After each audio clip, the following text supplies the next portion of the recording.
وبركاته. وعليكم السلام. الحمد لله الأكرم الذي خلق الإنسان وكرمه وعلمه من البيان ما لم يعلم، ونشهد أن لا إله إلا الله وحده لا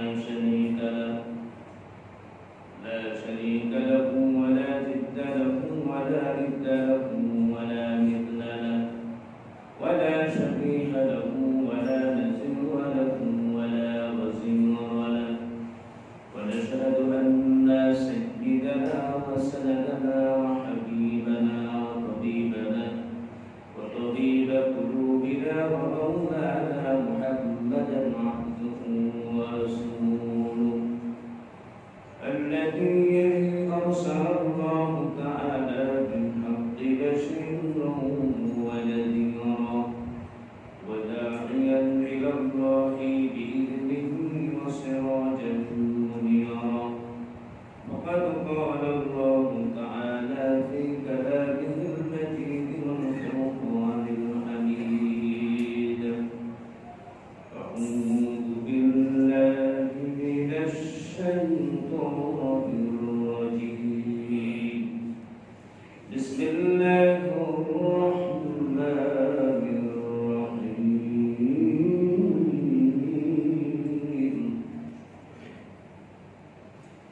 الله أكبر. بسم الله الرحمن الرحيم.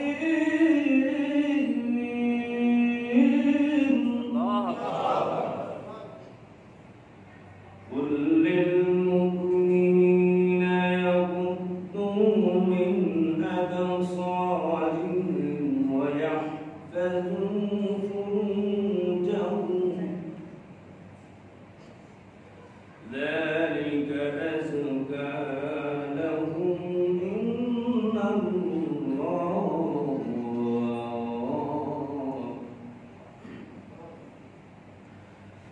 ذلك أزكى لهم إن الله خبير بما يصنعون.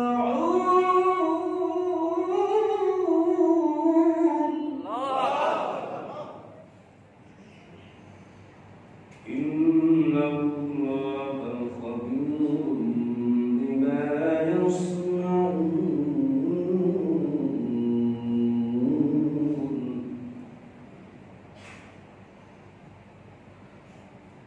وقد جاء في الحديث أن أبي هريرة رضي الله تعالى عنه عن النبي رسول الله صلى الله عليه وسلم قال: إن الله كتب على ابن آدم الزهر من الزنا ترك ذاك لا محالة، فزنا العين النظر وزنا اللسان المنطق والنفس تبنى وتشتهي والفرج يصدق ذلك ويكذبه.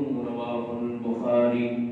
وقال الله تعالى في شان حبيبه ومحبوبه ومعشوقه مخبرا وآمرا: إن الله وملائكته يصلون على النبي يا أيها الذين آمنوا صلوا عليه وسلموا تسليما.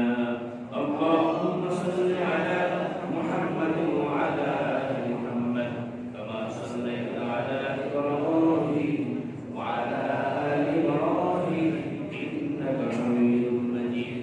اللهم بارك على محمد وعلى آل محمد كما باركت على إبراهيم وعلى آل إبراهيم إنك حميد مجيد.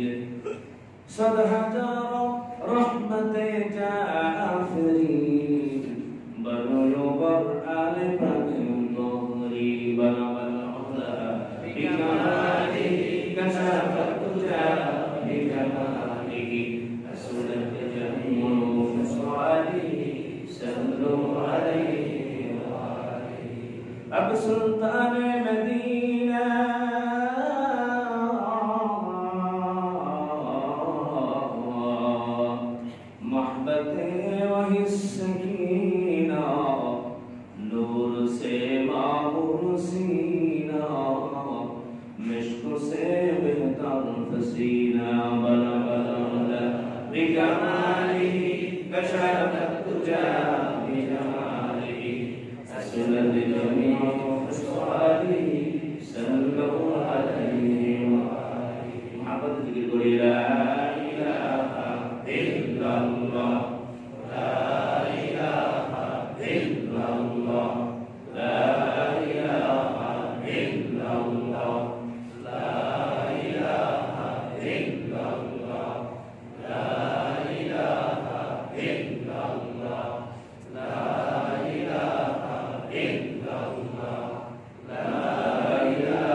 বেগেরা বন্দিগি আল্লাহ আল্লাহ আশিকেরা জিন্দেগি লা ইলাহা ইল্লাল্লাহ লা ইলাহা ইল্লাল্লাহ মুহাম্মাদুর রাসূলুল্লাহ সাল্লাল্লাহু আলাইহি ওয়াসাল্লাম। আলহামদুলিল্লাহ মুস্তিদ জবারি বাইতুল নূর জামে মসজিদের সম্মানিত কমিটিবৃন্দ, আমার চোখের মণি মাদ্রাসা ছাত্ররা, উলামায়ে কেরাম, কুফায়ে কেরাম, দূর দূরান্ত থেকে এলাকা থেকে আগত দিনদার ইমানদার মুত্তাকি ফরজগার ভাইয়েরা, সম্মানিত মুরব্বিয়ানে কেরাম, মুরব্বিয়ানে আওয়াম, কলিজার টুকরা সম্মানিত যুবক ভাইয়েরা, পর্দার অন্তর আলেম মুহতারামা মা ও বোনেরা, আসসালামু আলাইকুম ওয়া রাহমাতুল্লাহি তাআলা ওয়া বারাকাতুহু। ওয়া আলাইকুম আসসালাম। আল্লাহ সুবহানাহু ওয়া তাআলার দরবারে আলিশানে লক্ষ কোটি শুকর এবং সুজুদ আদায় করছি যে আল্লাহ সুবহানাহু ওয়া তাআলা চলমান এই মহামারী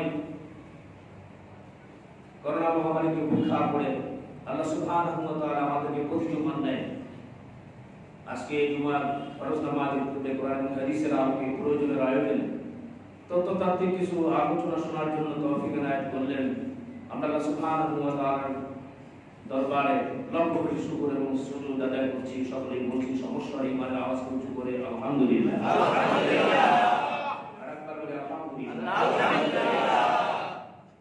আল্লাহ সুবহানাহু ওয়া তাআলা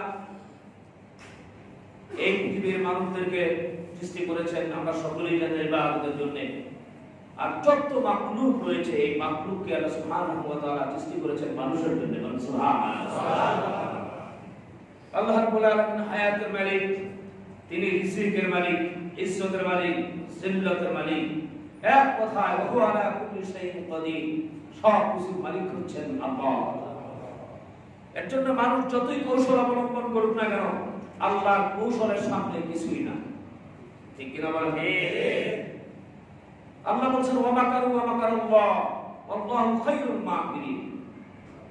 আল্লাহ পাকের কাছ থেকে আল্লাহ পাকের চেয়ে কে আর উত্তম কৌশলী আছে? বান্দাকে আল্লাহ তাআলা বিভিন্ন নিয়ামত দিয়ে পরিপুষ্টিত করে রেখেছেন, পরিবেষ্টিত করে রেখেছেন। আল্লাহ চান বান্দা শুধু শুকর আদায় করে। বান্দার প্রতি আল্লাহ পাক অত্যন্ত দয়া, অত্যন্ত মায়া। আল্লাহ রাব্বুল আলামিনের এই পৃথিবীর ভিতরে আল্লাহ সুবহানাহু ওয়া তাআলা থেকে দয়ালু আর কেউ নাই বান্দার প্রতি। বলেন সুবহানাল্লাহ। সম্মানিত ভাইরা আমার, উঠতে বসতে চলতে ফিরতে রোগে শোকে সব সময় আমরা স্মরণ করব আল্লাহ রাব্বুল আলামিনকে। ঠিক না বলেন? ঠিক। রাসূল আকরাম সাল্লাল্লাহু আলাইহি ওয়াসাল্লাম সাহাবীদেরকে নিয়ে বসে আছেন, তিনি বয়ান করতেছেন। একজন সাহাবী দূর থেকে আসতেছেন, আসার সময় তিনি দেখলেন রাস্তার পাশে একটি পাখির বাসা। তার কাছে খুব ভালো লাগলো। পাখির বাসা থেকে ছানাটি নিয়ে তিনি যখন রওনা করলেন, মা পাখিটা একবার নিচে যায়, আরেকবার রাস্তার পাশে গাছের ডালে বসে, আরেকবার তাকে ভয় না পেয়ে বাচ্চার মহব্বতে ভালোবেসে ওই সাহাবীর মাথার উপর বসে বলেন সুবহানাল্লাহ। পাগলের মতো হয়ে গেছে।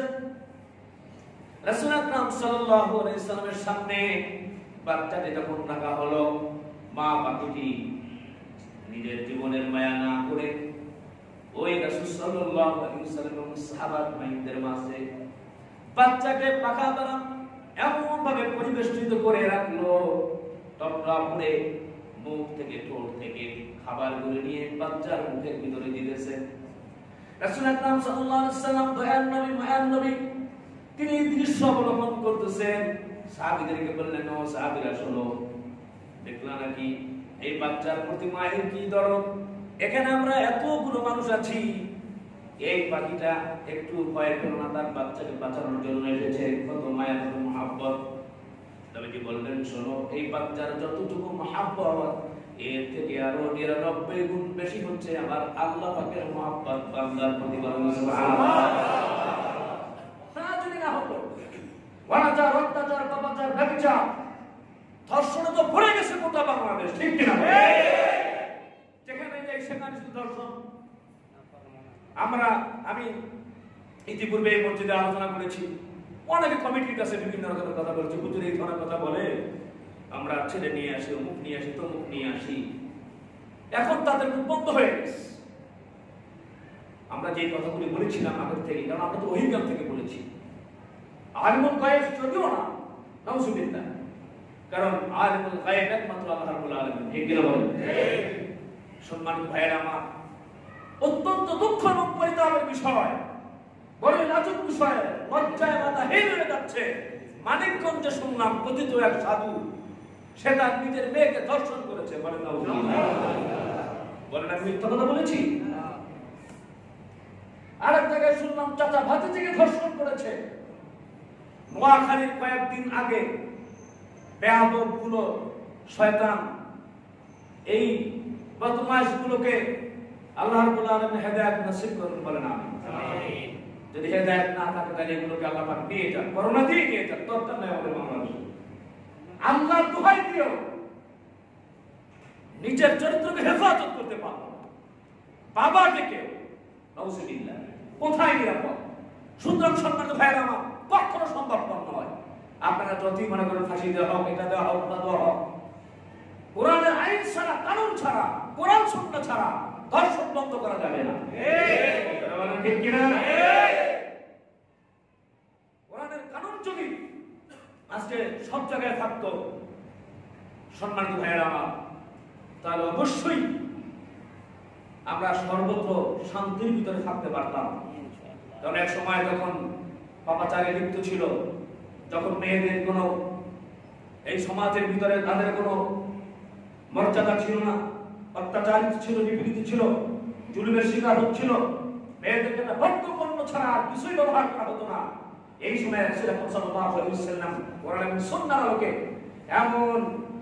এমন তিনি রাষ্ট্র পরিচালনা করেছেন, জমিনের ভিতরে কোরআন সুন্নাহকে এমন ভাবে প্রতিষ্ঠিত করেছিলেন। রাত 12টা এমন সময় একটা মেয়ে নিচে চলাফেরা করেছে, তার কোনো সতীত্বের, তার কোনো অসুবিধা হয় নাই, তার কোনো সমস্যার সে সম্মুখীন হয় নাই। ঠিক কিনা বলে? সম্মানিত ভাইয়েরা আমার, সুতরাং কোরআন সুন্নাহই একমাত্র দিতে পারে সর্বত্র শান্তি এবং ধর্ষণ থেকে যদি আমরা মুক্তি পেতে চাই, অবশ্যই কোরআন অনুযায়ী আমাদের জীবনযাপন অবশ্যই করতে হবে। আশেপাশের ঘটনা যেগুলো ঘটে এগুলো থেকে আমাদেরকে শিক্ষাও নেওয়া উচিত এবং সতর্ক থাকা উচিত। সম্মানিত ভাইয়েরা আমার, জিনা, ব্যভিচার এর আবিধানিক অর্থ হলো অবৈধ যৌন কর্ম করা, ব্যভিচার করা, অবৈধভাবে মেলামেশা করা ইত্যাদি। ইসলামী পরিভাষায় নারী ও পুরুষের অবৈধভাবে যৌন সম্পর্কে জিনা বা ব্যভিচার বলা হয়। জিনা ব্যভিচার হারাম, কবিরা গুনাহ জায়েজ নাই। সমকামিতা এটিও জায়েজ নাই, এটিও সম্পূর্ণভাবে হারাম। সম্মানিত ভাইয়েরা আমার, জিনার শাস্তি হচ্ছে, যদি সে বিবাহিত হয় তাহলে জিনার শাস্তি, সেটা রাষ্ট্রপক্ষের যদি সরকারি কানুন থাকে তাহলে সেই এমনিভাবে এই জিনার শাস্তি, সম্মানিত ভাইয়েরা আমার, তাহলে সেই জায়গায় শাস্তি অর্পণ করা যেতে পারে। শাস্তি হচ্ছে, যদি এমনিভাবে বিবাহিত পুরুষ এবং মহিলা যদি তারা বিবাহিত হয় তাহলে তাদের শাস্তি হচ্ছে রজম করে দেওয়া, অর্থাৎ অর্ধেক গেড়ে পাথর মেরে তাদেরকে শেষ করে দেওয়া। আর যদি অবিবাহিত হয় তাহলে তাদের শাস্তি হচ্ছে 100 বেত্রাঘাত করতে হবে। সম্মানিত ভাইয়েরা আমার, সমকামিতার শাস্তি হচ্ছে, সমকামিতা নাউজুবিল্লাহ মিন যালিক, আমি সম্ভবত গত জুমায় বলেছিলাম, গত জুমার আগের জুমায় বলেছিলাম যে এটাও আস্তে আস্তে করে বাংলাদেশ সহ বিভিন্ন জায়গায় ভাইরাস আকার ধারণ করছে। সম্মানিত ভাইয়েরা আমার, এর শাস্তি হচ্ছে তাদেরকে আগুন থেকে জ্বালিয়ে দাও, পুরো আগুন দিয়ে তাদেরকে জ্বালিয়ে দাও যারা সমকামিতার মধ্যে লিপ্ত। এরপরে উঁচু স্থান থেকে তাদেরকে ফেলে দাও, ফেলে হত্যা করো, নতুবা দেয়াল চাপা দিয়ে তাদেরকে মারো, নতুবা পাথর মেরে তাদেরকে শেষ করে দাও। এটা হচ্ছে সমকামিতা শাস্তি। সম্মানিত ভাইয়েরা আমার, আরেকটা শাস্তির কথা আমরা শুনে নেই, কারণ অনেকে এরকম ভাবে গুনার কাজে লিপ্ত আছে, নাউজুবিল্লাহ মিন যালিক। সেটা হচ্ছে হস্তমৈথুন। হস্তমৈথুনের শাস্তি হচ্ছে কিয়ামতের ময়দানে তাদের এই আঙ্গুলের ভিতরে সব আঙ্গুলগুলি গর্ভবতী হয়ে যাবে, সরবারে নাউজুবিল্লাহ। সেখানে তারা চরম অপমানিত হবে, আগুনের ভিতরে তাদেরকে দগ্ধ করা হবে, বলে নাউজুবিল্লাহ। আল্লাহ রাব্বুল আলামিন কালামে হাকীমের ভিতরে বলেছেন, ওয়ালা তাকরাবুস জিনা ইন্নাহু কানা ফাহিশাতাও ওয়া সাআ সাবিলা। আল্লাহ রাব্বুল তোমরা জিনার নিকটবর্তী হয়ো না, কারণ এটা অশ্লীল এবং নিকৃষ্ট কাজ। আল্লাহ তাআলা বলেছেন ওয়ালা তাকরাবুল ফাওয়াহিশা মা যাহারা মিনহা ওয়া মা বাতান। আল্লাহ রাব্বুল আলামিন সূরা আল-আ'রাফ 151 নম্বর আয়াতের ভিতরে আল্লাহ রাব্বুল আলামিন বলে দিলেন তোমরা অশ্লীল কাজ জিনার নিকটবর্তী হয়ো না।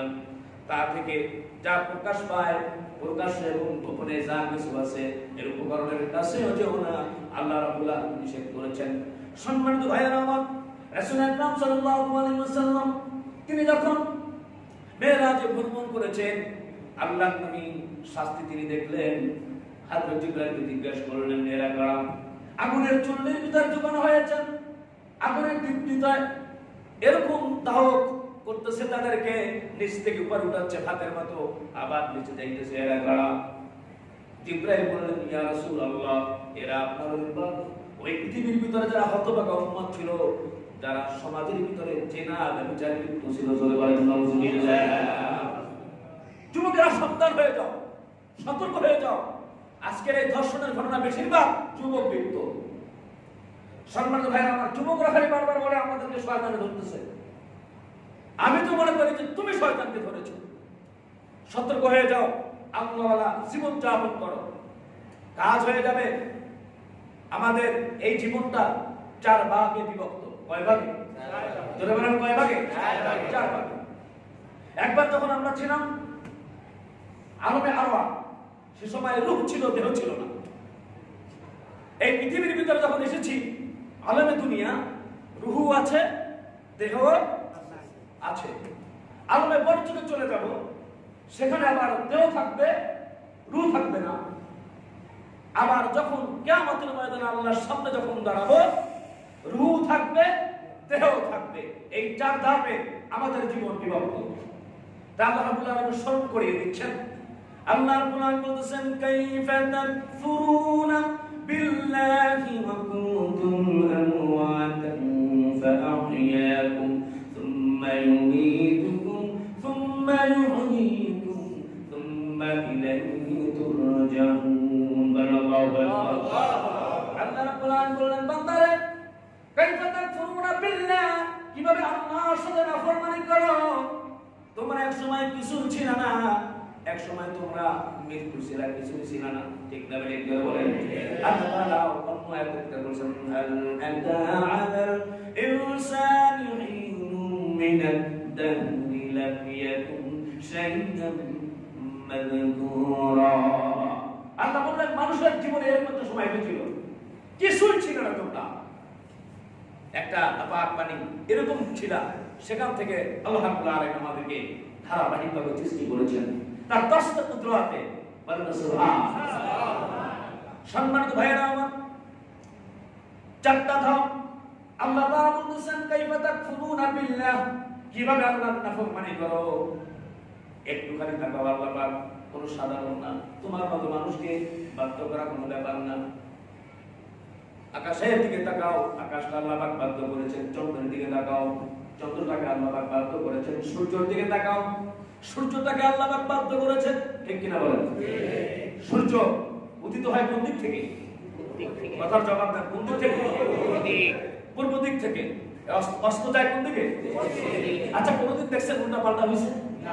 আমাদের তো প্রয়োজনের আয়োজনে ব্যস্তময় সময় আমরা অনেক অফিসে ঠিক মতো ঢুকতে পারি না। নামাজও মাঝে মাঝে 1 মিনিট 2 মিনিট হয়তো আমাদের প্রয়োজন আয়োজন হতে পারে। বিভিন্ন জায়গায় আমাদের ডিসিপ্লিন ঠিক রাখতে পারি না। ঠিক কিনা বলেন? কিন্তু এই যে সৃষ্টির ভিতরে আমরা যা কিছু দেখতেছি, এগুলোর কোনো পরিবর্তন আছে? পরিবর্তন আছে? নেই। এই আসমানের উপরে আরো 7টা আসমান রয়েছে। আল্লাযী খালাকা সাবআ সামাওয়াতিন তিবাকা।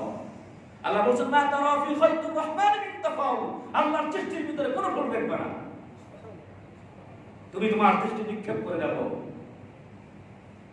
ফারজি'ল বাসার হাল তারা মিন ফুতুর থুম্মা আরজি'ল বাসারা কাররাতাইন ইয়ানকালিব ইলাইকাল বাসার খাসিআন ওয়া হুয়া হাসীব। তুমি আবার দৃষ্টি নিক্ষেপ করে দেখো, আল্লাহ পাকের দৃষ্টির ভিতরে কোনো ভুল পাও কি? অবশ্যই তোমার দৃষ্টি লাঞ্ছিত অপমানিত হয়ে তোমার থেকে ফিরে আসবে, কিন্তু আল্লাহ পাকের দৃষ্টির মধ্যে কোনো ভুল নেই। বলেন সুবহানাল্লাহ। সম্মানিত ভাইয়েরা, অধীন করেছেন আল্লাহ, পারলে মানুষকে আল্লাহ পাক পারতেন। ঠিক কিনা বলেন? ফেরেশতারা আল্লাহ পাকের হুকুম ছাড়া চলতেই পারে না। মানুষদের আল্লাহ পাক স্বাধীনতা দিয়েছেন, আল্লাহ পাক পারতেন, কিন্তু মানুষদের প্রতি আল্লাহ পাকের খুব দয়া, খুব বড় দয়া। বান্দা শুধু চোখের পানি ছেড়ে একবার কান্না করবে, আল্লাহর কাছে মাপ চাইবে, আল্লাহ পাক তাকে জীবনের গুনাহ ক্ষমা করে দিবেন। বলেন সুবহানাল্লাহ। এর জন্য বলতেছি এখনো সময় আছে, এখনো আমরা ফিরে আসি। অনেক হতাশ হয়ে আছে, তারপর আমি জীবনে যা গুনাহ করছি আমার কোনো ক্ষমা নাই। সম্মানিত ভাইয়েরা, আমার মনটাকে নরম করে সমাজের ভিতরে ধর্ষণ যদি কমাতে হয়, যার ছেলে মেয়ের দিকে থুতু নিক্ষেপ না করে আপনারা মহাব্বতের ভালোবাসার ছায়াতলে আশ্রয় দিয়া নামাজ শিক্ষা দেন, কোরআন শিক্ষা দেন, ভালো ব্যবহার করুন। সমাজের কিট থেকে তারা আপনার ভালো ব্যবহারে অবশ্যই ফিরে আসবে, আমি তো আশা রাখিয়ে দেব। অনেক সময় অনেক বাপ মা বেশি কঠোর হয়ে যায়, যা তোর খানা নাই, তোর এটা নাই, ওইটা নাই, পোলাপান বিগড়ে যায়, পোলাপানের দিকে নজর দেয় না, অতি বিশ্বাসে অতি ভালোবাসায় নষ্ট হয়ে যায়, আবার একবারে ঠিক দিলেও নষ্ট হয়ে যায়। এর জন্য যার যার ছেলে মেয়েদেরকে আপনারা খেয়াল রাখুন, কোথায় যায়, কি করতেছে। সম্মানিত ভাইরা আমার, নাইট ক্লাবে গিয়েছিল বিশর হাফি। সে নাইট ক্লাবে, দেখেন নাইট ক্লাব, মদের ক্লাব যেখানে আছে, ভালো মানুষ যায় না খারাপ জায়গায় যায়? সেটা খারাপ জায়গা না? ভালো মানুষ যাবে না খারাপ মানুষ যাবে? খারাপ মানুষ যাবে। এর জন্য আমি এখনো মনে করি আপনারা আক্রমণাত্মক তীর না ছুড়ে, খারাপ ব্যবহারের তীর না ছুড়ে, অশ্লীলতার তীর না ছুড়ে, এখন নবীওয়ালা মন দিয়ে আমরা বেশি বেশি করে তাদেরকে আরো ভালোবাসি, তাদেরকে কাছে আনি, নামাজ শিখায় দেয়, কোরআন পড়ায় দেয়, তাহলে আশা করি সমাজ কিছু পরিবর্তন হতে পারে। বিশর হাফি, হাফি মানে হচ্ছে সে খালি পায়ে হাঁটাচলা করতো, খালি পাওয়ালা। তো বিশর হাফি সে মদ খাইতেছে, নাইট ক্লাবে গেছে, মানুষ তাকে বেশি ভালোবাসতো না। রাস্তা থেকে যাওয়ার সময় প্রতিপত্তি দেখলো একটা কোরআনের আয়াত লেখা, বিসমিল্লাহির রহমানির রহিম, এই আয়াতটি কোরআনের আয়াত।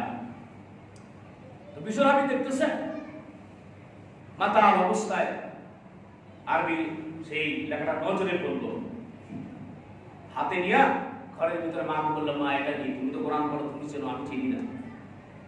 মা চোখের পানি তুমি ছেড়ে দিয়ে বললেন, বাবা যার নাম এনেছ এখানে বিসমিল্লাহ আল্লাহ, সে তোমাকে সৃষ্টি করেছে, সেই আল্লাহর নাম বলেন সুবহানাল্লাহ। তো বিশর হাফি বলতেছে যে আমার আল্লাহর নাম কোথায় রাখলে ভালো হয় মা? টাকা দাও তাড়াতাড়ি, কাপড় নিয়ে আসি, ভালো কাপড়। তৎকালীন সময় দামি কাপড় ছিল মখমল কাপড়, মখমল কাপড়ের ভিতরে পেঁচায়া জড়াইয়া দিয়া তো বাড়ির ঘর রেখে দিল। আল্লাহ পাক দেখতেছেন, বান্দা খুশি হয়ে গেছেন, বলেন সুবহানাল্লাহ। হাসান বসরি ছিল তৎকালীন আল্লাহর ওলি, হাতের মধ্যে জানায়া দেওয়া হলো, যাও অমুক জায়গায় হাসান বসরিকে বলো নাইট ক্লাবে যাও, সেখান থেকে যে বিশর হাফিকে ধরে নিয়ে আসো। কোথায় যায় ধরে নিয়ে আসবে? কথা বল না কেন? কোথায়? হ্যাঁ, সমাজের সকল ছেলেদের বাবাকে বলতেছি, মেয়েদের বাবাকেও বলতেছি, যেসব মেয়েরা নেশায় জড়ায় গেছে, হিরণে জড়ায় গেছে, হিরণ খোর নেশাখোর, আপনাদেরকে বলতেছি নাইট ক্লাবে, আল্লাহ বলতেছেন যাও নাইট ক্লাবে যায় নিয়ে আসো। আপনারা এসব তো অনেকেই ভালো এরকম আছে, খুব কঠোর মনোভাব দিলওয়ালা, পোলাপান সম্পর্ক নেই আমার, যা টাকা পয়সা এভাবে উড়াইতেছি করতেছে। আল্লাহর কাছে রাত্রেবেলা দোয়া করেন, ছেলের বাপ হোক দূরে হোক যেভাবে হোক মসজিদে নিয়ে আসেন, নামাজটাকে অশ্লীলতা, বাবাচার, অনাচার, অত্যাচার, ব্যভিচার বন্ধ করে দিতে বলেন সুবহানাল্লাহ। আল্লাহ বলে ওয়াদা মতো কোরআন মিথ্যা হয়ে যাবে। আল্লাহ বলেছেন কুতলু মা উহিয়া ইলাইকা মিনাল কিতাব ওয়া আকিমিস সালাহ ইন্নাস সালাতা তানহা আনিল ফাহশাই ওয়াল মুনকার ওয়া লাযিকরুল্লাহি আকবার ওয়াল্লাহু ইয়া'লামু মা তাসনাউন। আল্লাহ বলেছেন নবী নাজিল হলো আপনাদের যাহা তিলাওয়াত করিতে থাকেন, আপনি যে তাহা নামাজ কায়েম করেন ঠিক মতো, নিশ্চয়ই অশ্লীল কাজ থেকে রাখে বিরত। সম্মানিত ভাইয়া আমার, ইন্নাস সালাতা তানহা বিরত রাখবে আনিল ফাহশাই ওয়াল মুনকার, সমস্ত খারাপ কাজ থেকে।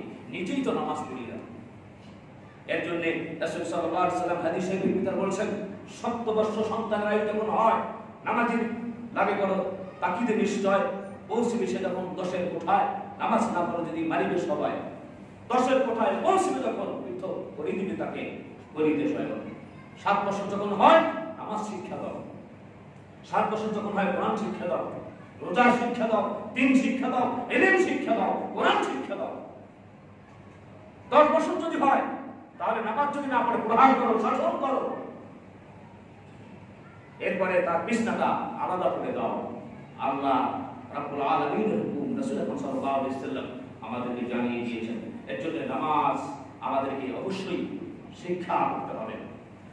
সম্মানিত ভাইরা আমার, আমি যে কথাটি বলেছিলাম যে নাইট ক্লাবে গিয়েছিল বিশর হাবিব, আল্লাহ পাঠায় দিলেন হাসান বসরিকে, যাও নাইট ক্লাব থেকে নিয়ে আসো। মাঝে মাঝে মায়ের খুব মায়া বেশি, বাবা গরম হয়ে যায়, বসে থেকে আইসে, শুনছো তোমার পোলায় কি করছে? আমাদের বাবাদের একটা দোষ আছে, খারাপ কিছু করলে তোমার পোলা, ঠিক কিনা? শুনছো তোমার পোলায় কি করছে? এই পোলার এখন আমি আর জিজ্ঞেস করবো না। তো মা বলে যান না নিয়ে আসেন না, জান না তুমি নিয়ে না করবো না, এরকম মা বলে। তো মা থেকে আল্লাহ বেশি দয়ালু, ঠিক না? আল্লাহ রাব্বুল আলামিন বলতেছেন, যাও সেখান থেকে খবর দাও, আমি তার জীবনের গুনাহগুলো মাফ করে দিয়েছি। আমার ওই কাজটা আমার এত পছন্দ হয়েছে যে আমার ওই খাঁটি বন্ধুদের খাতায় তার নামটা লিপিবদ্ধ করে দিয়েছি, তাকে তওবা করতে বলো। সেই নাইট ক্লাব থেকে ফিরে আইসা, মদের পাড়া থেকে আইসা তাকে তওবা করতে বলো, আমি তাকে কবুল করে নিয়েছি। বলুন সুবহানাল্লাহ। নাইট ক্লাবে এসে হাজির হাসান বসরি, লোকেরা মদের বোতল নিয়ে পলায়ন করতেছে। হায় হায় বুজুর্গ, আল্লাহ বলে আপনি কেন এখানে এসেছেন, কারণটা কি? কেউ আবার মনে মনে বলে, হায় কি ভাবছি আমার কি হইল, হুজুরের কত ভালো জানতাম, হুজুর এসে আমাদের গেলাতে কি চায়, কত ভালো জানতাম হুজুরে। হুজুরে এখন এই যে সিনেমা হলের সামনে দেখি, হুজুরে এই কাজটা করে আসতে পারলো, হুজুরে সব দোষ খেলে হুজুরদের, হুজুরে এত ভালোবাসতাম, হুজুরে আজকে নাইট ক্লাবে এসে হাজির। কেউ আসা হুজুর আমি এখানে কি চান, তো আমি বিশ্বভাবে আসা নাকি? এর সাথে আপনার কি? এ তো সবার থেকে মদ বেশি খায়, যত ব্র্যান্ডার আছে সব খায়ছে, তো তাকে আমার কাছে নিয়ে আসে। তা আপনি কি চান তাকে? অনেক বলাবলি করে, ওই যে ওখানে ভূত করে শুয়ে আছে। আল্লাহ বলি মাথায় হাত দিল। এর জন্য ভাই মাঝে মাঝে আগে আলেমুল আমাদের কাছে যাবেন, জীবনের মন পরিবর্তন হয়েও যাবে। কার কথা কোন সময় ভালো লাগবে?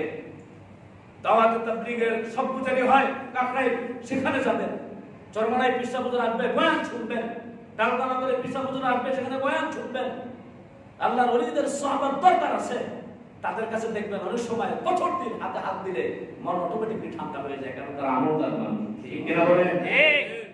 হাসান বসরি নাইট ক্লাব থেকে তাকে ডেকে নিয়ে আসলো। পিছনে আমি বলতেছি, হুজুর আপনি কি চান? বলে এদিকে আসো, তুমি কি কাজ করেছো? কয়েকদিন ভিতরে কি আমল করছো?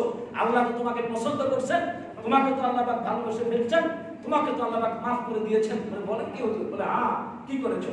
বিজয় আমি বলে আমি কিছুই করি নাই, তবে 2 দিন আগে আমার মনে হয় আমি যখন মদের আমল করে, আমি যখন মদ খেয়ে যখন বাসায় যাই মাতাল অবস্থায়, রাস্তার পাশে যখন একটা আয়াত দেখছিলাম, আমি এটাকে খুব ভালোবাসলাম, বুকের ভিতরে আমি খুব জড়ায় রাখলাম, চোখের ভিতরে মুছলাম, আর কম্বল কাপড় দিয়ে আমার বাসায় করে সম্মানের সাথে রেখে দিয়েছি। আমার মনে হয় আমার মাওলা পাকের এইটাই খুব বড় পছন্দ হয়েছে। বলুন সুবহানাল্লাহ। লুৎফে হাসান, आपका कदरदानी आपकी, बंदाए किस लायक है, सब मेहरबानी आपकी। সম্মানিত ভাইয়েরা আমার, শেষ পর্যন্ত বিশর হাবিকে আল্লাহ পাক কবুল করেছেন। আগে ছিল মক্ষ, এরপরে হয়েছে আল্লাহর ওলি। বলুন না সুবহানাল্লাহ, আর বলুন না সুবহানাল্লাহ। ঘৃণা না করে পাপকে আপনি ঘৃণা করেন, পাপীকে না। এরকম একটি মন মানসিকতা তৈরি করে চেষ্টা করেন। সমাজ আশা করি 100% পরিবর্তন না হলেও কিছু পরিবর্তন হবে ইনশাআল্লাহ। সম্মানিত ভাইয়েরা আমার, এর জন্য আল্লাহ রাব্বুল আলামিন কালামে হাকিমের ভিতরে বলছেন 4টা ধাপ মানুষের। একটা ধাপ এসে আলমে আরওয়াহের ভিতরে ছিল, দ্বিতীয় ধাপে মানুষ রূহ আছে এবং দেহ দুটোই একসাথে, দুটোটা যখন একসাথে হয় তখন ভুল করাটা, গুনাহ করাটা স্বাভাবিক। গুনাহ করবে আর ভুল করবে, আল্লাহ রাব্বুল আলামিন ভুল সংশোধনের জায়গা হচ্ছে দুনিয়া। আলমে আরওয়ার মধ্যে ছিল না, তখন সেখানে শুধু রূহ ছিল আর দেহ ছিল না। দেহ আছে, রূহ আছে, ভুল হবে, আর এই ভুল সংশোধনের জায়গা দুনিয়া থেকে খবর গেলে আর ভুল সংশোধন করা যাবে না। এর জন্য আল্লাহ রাব্বুল আলামিন বান্দা বান্দীদেরকে বলছেন, এখনো ফিরে আসো, ইল্লা মান তাবা ওয়া আমানা ওয়া আমিলা আমালান সালিহান ফাউলাইকা ইউবাদদিলুল্লাহু সাইয়্যাতিহিম হাসানাত। তওবা করো, চোখের পানি ছেড়ে আল্লাহর দরবারে কাঁদো, কোরআন হাদিস অনুযায়ী চলো, আল্লাহ রাব্বুল আলামিনকে ভয় করো। আল্লাহ তাআলা বলেছেন, ইয়া আইয়ুহাল্লাযীনা আমানু তাকুল্লাহা হাক্কা তুকাতিহি ওয়া লা তামুতুন্না ইল্লা ওয়া আনতুম মুসলিমুন। আল্লাহ রাব্বুল আলামিন কালামে হাকীমের ভিতরে বলেছেন, ইয়া আইয়ুহাল্লাযীনা আমানু তাকুল্লাহা হাক্কা তুকাতিহি, আল্লাহকে ভয় করো, ভয় করার মতো ভয় করো, ওয়ালা তামুতুন্না ইল্লা ওয়া আনতুম মুসলিমুন, মুসলমান না হয়ে মৃত্যুবরণ করো না, মুসলমান হয়ে মৃত্যুবরণ করো। সম্মানিত ভাইয়েরা আমার, যুবকদের ব্যাপারে বলছে, যুবকরা বলে যে আমাদেরকে শয়তানে ধরেছে, ঈমানকে মজবুত করো, আল্লাহকে ভয় করো, কবরের সেই শাস্তির কথা ভয় করো। ইয়া আইয়ুহাল্লাযীনা আমানু কু আনফুসাকুম ওয়া আহলিকুম নারা ওয়াকুদুহা আন-নাস ওয়াল হিজারা আলাইহা মালাইকাতুন গিলাদুন শিদাদুন লা ইয়াসুনাল্লাহ মা আমারাহুম ওয়া ইয়াফআলুনা মা ইউমারুন। আল্লাহ বলতেছেন, ইয়া আইয়ুহাল্লাযীনা আমানু ওয়া ঈমানদাররা কু আনফুসাকুম ওয়া আহলিকুম নারা, তুমি নিজেও বাঁচো, তোমার আহল পরিবার তাদেরকেও বাঁচাও। যার ইন্ধন, যার লাকড়ি হবে, সেই জাহান্নামের লাকড়ি হবে মানুষ এবং পাথর। সেখানে ফেরেশতারা থাকবে, তাদের কোনো দয়া থাকবে না, রহম থাকবে না দিলে, কারণ তারা কানে শুনবে না, চোখে দেখবে না, তারা শাস্তি দিয়ে থাকবে। আলাইহা মালাইকাতুন গিলাদুন শিদাদুন লা ইয়াসুনাল্লাহ, খুব রুক্ষ স্বভাবের ফেরেশতারা থাকবে। আল্লাহ রাব্বুল আলামিন যেটাই বলবেন ফেরেশতারা সেটাই শুনবে, সেটা আমাদের সত্যি করে। যে কোনো সময় আমরা দুনিয়া থেকে বিদায় হতে পারি। কত ক্ষমতা দাও এই বাংলার জমিনেও দেখছি, যাদের একটা কথার কারণে মানুষের জীবন বিপন্ন হয়ে গেছে, এখন তারা নিজেরাই কবরে কাপড়ের কাপড় ছাড়া আর কবরে কিছুই জুটে নেয়। ঠিক না ঠিক বলেন? সুতরাং ভয় করবো আল্লাহকে, ভয় করলে ওমান ইয়াত্তাকিল্লাহা ইয়াজআল লাহু মাখরাজা ওয়া ইয়ারযুকহু মিন হাইসু লা ইয়াহতাসিব। আল্লাহ রাব্বুল আলামিন এমন রিজিকের ফয়সালা করবেন, অযুক্ত রিজিকের আল্লাহ ব্যবস্থা করবেন যেখান থেকে সে চিন্তাও করে না। আওয়াল্লাযীনা জাহাদু ফিনা লানাহদিয়ান্নাহুম সুবুলানা, মুজাহিদা করতে হবে। আল্লাহ রাব্বুল আলামিন মুজাহিদা করলে অবশ্যই আল্লাহ রাব্বুল আলামিন প্রকাশিত করে দিবেন, বের করে দিবেন আল্লাহ। সম্মানিত ভাইয়েরা আমার, যুবকদের জন্য বলতেছি, বনি ইসরাইলের একটা ঘটনা। বনি ইসরাইলের রাজপ্রাসাদ সামনে দিয়ে, আমি ঘটনাটা মানে আরো একবার বলেছিলাম, কয়েকবার বলেছিলাম, আবার বলতেছি। বনি ইসরাইলের এক যুবক, সেই সময় সে কাঠ বিক্রি করে, শিল্পাটা বিক্রি করে, বাক্স বিক্রি করে, রাজদরবার সামনে দিয়ে যাচ্ছেন। রাজকন্যার দাসী এমন সুদান্তের অধিকারী আর কাউকে দেখলো না। রাজকন্যা দাসী ঘরের ভিতরে যেয়ে পড়লো, রাজকন্যাকে এমন সুন্দর সুদান্তের অধিকারী যুবক আর আমি কোনোদিন দেখি নাই। রাজকন্যা বললো, তাড়াতাড়ি ডাকো, ভিতরে ডাকো তাড়াতাড়ি। ভিতরে যখন ডাকা হলো, কি কারণে? রাজকন্যা আপনার থেকে এই বাক্স বা শিল্পাটা যেটাই ও ক্রয় করবে। বলে আমি ভিতরে যাবো না এখান থেকে। বলে না, ভিতরে যাওয়ার জন্য বলছে, যেটা পছন্দ করবে। সিংহাসনে এসে ধরে নিয়ে গেল, ভিতরে গেল। কি চাই? রাজকন্যা দেখলো, সে অবাক হয়ে গেল। আসলেই তো তোমার চোখের জবাব নেই, এরকম সুতামথের অধিকারী তো আমি আর কাউকে দেখিনি। ঘরের ভিতরে আমাদের মহলে নেওয়া হলো।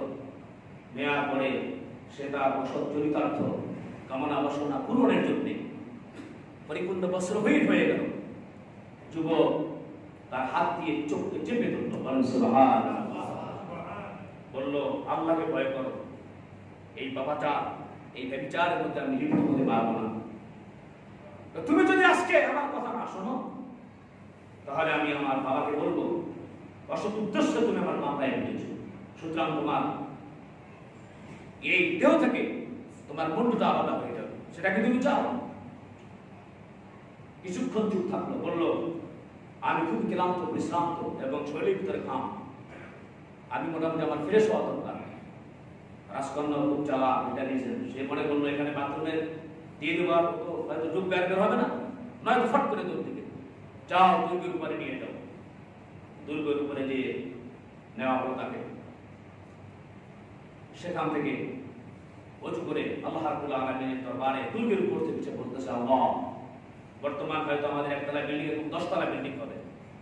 বলতেছে আল্লাহ, আমি জানি না আমি কি করব, তবে আল্লাহ নিজের চরিত্রকে লুণ্ঠন হোক এটা আমি কখনো চাইবো না। অসৎ উদ্দেশ্যে সে আমার উপর হাত বাড়িয়েছে, আল্লাহ তুমি আমাকে বাঁচাও। জীবন বিপন্ন করে দিতে পারি, কিন্তু চরিত্র যেন আমি আল্লাহ নষ্ট হতে দিব না, আমি তোমাকে ভয় পাই। যুবক আল্লাহর নাম নিয়ে বিসমিল্লাহির রহমানির রহিম বলে দুর্গের উপরে তার যখন লাফ দিলে আল্লাহ রাব্বুল আলামিন দুইজন ফেরেশতা পাঠিয়ে দিলেন, যাও বান্দা যখন আমার নাম নিয়ে যখন লাফ দিবে তার দুইটা বাহু ধরে জমিনের উপর দাবে নামায়া দাও, বলেন সুবহানাল্লাহ। ঠিক যখন লাফ দিল, আল্লাহকে যখন ভয় পাইল, ঈমান যখন বুকে আছে, ওয়াকান হাক্কান আলাইনা রাসূলুল মুমিনিন, আল্লাহকে সহায়তা করে সাহায্য করা, মুমিনদের জন্য মুমিনকে সাহায্য করা আল্লাহ পাকের হক হয়ে যায়। আল্লাহ পাক সহযোগিতা করলেন ফেরেশতাদের মাধ্যমে, যুবককে তার কিছুই হলো না, আল্লাহ রাব্বুল আলামিন তাকে নামায়া দিলেন, বলেন সুবহানাল্লাহ। আল্লাহ পাক জিজ্ঞেস করলেন শয়তানকে, কি খবর, তুমি কুমন্ত্রণা দিলে না আমার বান্দাকে? তুমি কুমন্ত্রণা দিলে না আমার বান্দাকে? বা শহীদ হয়ে গেল সুন্দরী সুরসী কন্যা, রাজকন্যা, আর সে সাধারণ একটা শিল্পাটা বিক্রেতা, তো তুমি পারলে না তাকে? শয়তান বলতেছে, আল্লাহ চরিত্র রক্ষার জন্য সে নিজের জীবনের ঝুঁকি নিতে পারে, আমার কুমন্ত্রণা কোনো কাজে আসবে না, তাকে ফাও সময় নষ্ট করার মতো শয়তান। আমি না দুর্বল, আল্লাহু আকবার। কি চিন্তা করলেন? এখন যদি যুবকেরা বলে যে শয়তানে ধরছে, শয়তানের কাছে তুমি হাত দিছো কেন? শয়তানের ব্যাপারে আল্লাহ পাক বলে নাই, ওয়ালা তাত্তাবিউ খুতুওয়াতিশ শাইতান ইন্নাহু লাকুম আদুউম মুবিন। শয়তান হচ্ছে প্রকাশ্য শত্রু। তুমি তার কাছ থেকে বয়ান শুনতে গেলা কেন? মুরিদ হইতে কেন গেলা? তুমি শয়তানের কথা শুনছো না? তোমার তো উচিত ছিল আল্লাহ পাকের কথা শোনা। সম্মানিত ভাইয়েরা, আমার সুতরাং যুবকদেরকে বলবো, ভাই জীবন চলে যাবে কিন্তু চরিত্র টিকিয়ে দেওয়া যাবে না। আল্লাহ পাক আমাদেরকে হেফাজত করুন বলে আমিন। সম্মানিত ভাইয়েরা আমার, কোন মুমিন যদি জেনা করে, ব্যভিচার করে, চুরি করে, ডাকাতি করে, আল্লাহ পাক ঈমানের নূর ছিনিয়ে নেন, বলেন নাউযুবিল্লাহ।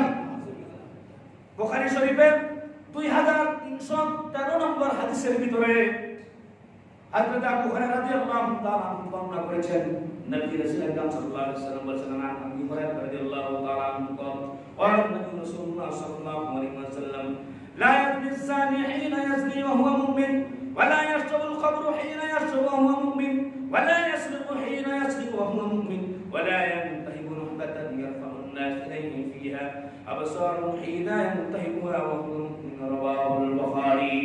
আবু হুরায়রা রাদিয়াল্লাহু তাআলা আনহু থেকে বর্ণিত, তিনি বলেন, নবী করিম সাল্লাল্লাহু আলাইহি ওয়াসাল্লাম ইরশাদ করেছেন, মুমিন থাকা অবস্থায় সে ব্যভিচার করে না, কোন শরাবখোর উনাঙ্গ মুমিন থাকা অবস্থায় শরাব পান করতে পারে না, কোন চোর উনাঙ্গ মুমিন থেকে সে চুরি করতে পারে না, কোন লুণ্ঠনকারী ডাকাত মুমিন থাকা অবস্থায় ডাকাতি করে না। তখন লোকজন তার প্রতি তাকিয়ে তার রূপের দৃষ্টি কটূক্তি করে, অর্থাৎ চুরি করে, যখন ব্যভিচার করে, এই অবস্থায় সে আর ইমানদার থাকে না। ঈমানের নূরকে আল্লাহ রাব্বুল আলামিন ছিনিয়ে নেন, বলেন নাউযুবিল্লাহ। আর ওই অবস্থায় যদি মৃত্যু হয়, তাহলে অবস্থা কি হবে?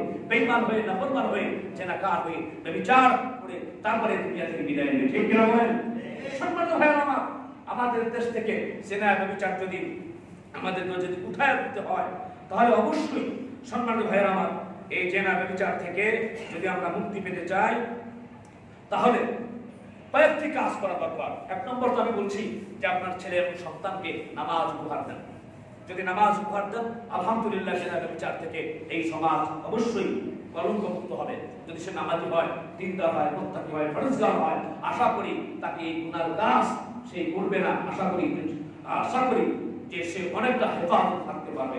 সম্মানিত ভাইয়েরা আমার, এরপরে আমরা মাঝে মাঝে শিক্ষা নেব সমাজের যে ঘটনা ঘটে, অর্থাৎ পরকীয়া।